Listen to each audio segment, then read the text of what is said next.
saya itu terkena kanker Februari 2020. Sebelumnya memang pertama kali itu miom, terus tumor habis itu kanker rahim, pengangkatan rahim itu Februari 2020. Jadinya itu sempat sembuh,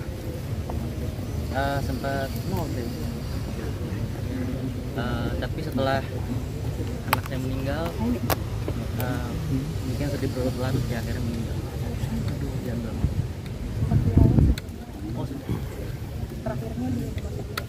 Di rumah sakit Dharma. Itu udah selama kontrol selama sekitar kemo. Saya yang lain mendampingi sama adiknya Lara. Ya, memang selama ini ibunya selalu pesan nggak usah diceritakan karena dia bilang ini udah jalan hidup. Saya ikutin aja maunya dia. Saya nggak mampu. Ada beberapa kali teman lain selalu dibilang ayah nggak usah. Tapi beberapa kali teman-teman di wartawan tanya saya kan nggak bisa bohong, nggak bisa itu di situ aja sampai akhir kemarin.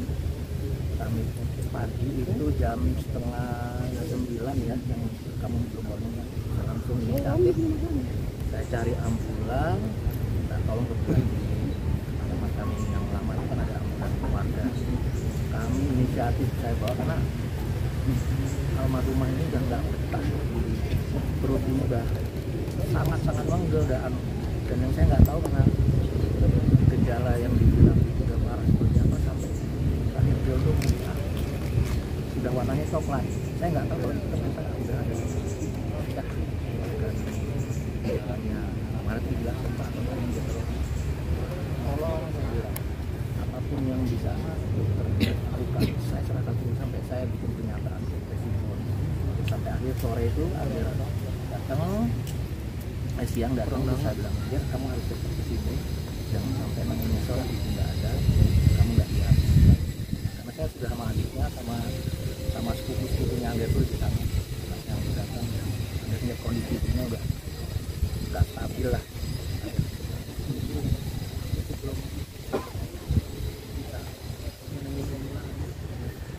Saya bilang setiap makhluk hidup itu pasti akan mati.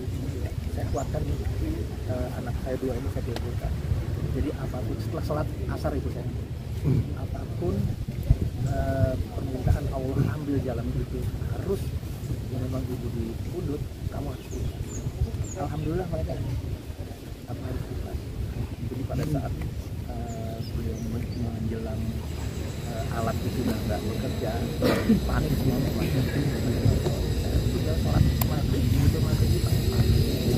Bapak suaminya makan, ini udah nggak ada tanda-tanda dan mobilnya itu nggak bereaksi.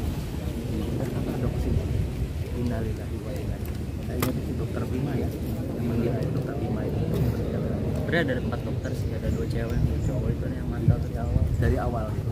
Soalnya kan aku udah Dia nggak mau lepas dari ibu. Sebentar dia di bawah begitu lagi dia banting ibunya.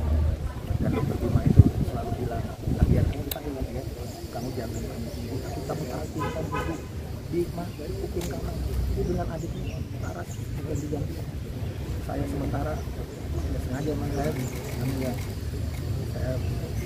nggak bisa melihat mereka kayak gitu. Saya ke belakang, saya sholat. Apapun yang terbaik, tapi ya ini yang terbaik ternyata dikundut Gusti Allah. Saya mengasih saya teman-teman wartawan, saya mohon bantu doanya, semoga beliau dalam kondisi husnul khotimah. Amin. Atau untuk hal-hal lain, mau ceritanya masuknya beliau ke rumah sakit, saya kembalikan kepada Mas Ade. Gimana ya, kan udah berat ya, jangan cuman ya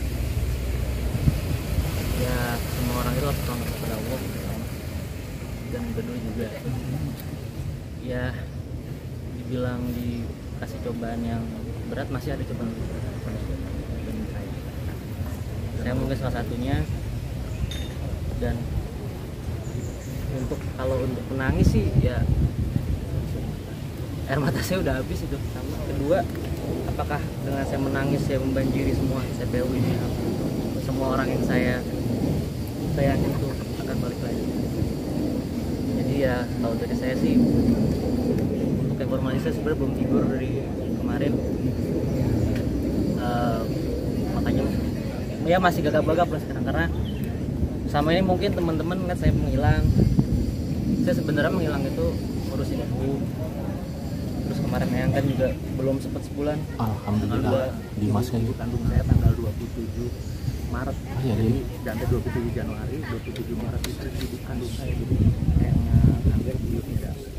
Jadi sebelumnya itu sebenarnya kalau teman-teman nggak tahu itu pertama kali yang meninggal itu sebenarnya Eyang, ibunda dari almarhumah ibu saya. Itu tanggal 7 Oktober, baru Dante baru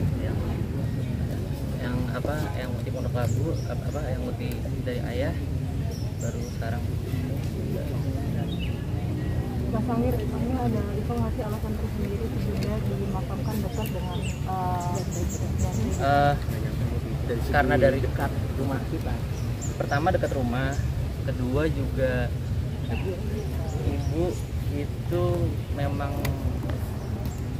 pasca kematian dan berpulangnya Dante itu memang selalu membicarakan Dante, dan kan sempat ada dimimpiin ya. Dan ya memang semenjak kepergian Dante banyak perubahan di ibu. Semasa hidup itu ibu tidak pernah mengeluh orang. Ibu nggak pernah mengeluh kalau dia sakit, kalau dia sedih, karena ibu tuh sayang banget sama aku. Lebih apapun, sampai aku sakit sampai ibu sakit itu, aku tahu ibu stadium 4 itu baru kemarin dari dokter. Ibu selalu bilang kalau saya marah gitu sama ayah, kenapa itu nggak dikontrol dokter segala macam. Belum waktunya mas, belum. Malah ibu yang bilang, ternyata setelah ibu berpulang gitu, baru dibilang ibu tuh sayang banget sama kamu, nggak mau kamu tuh dalam keadaan yang sangat berat, ibu nggak mau kamu kepikiran. Ya itu sih.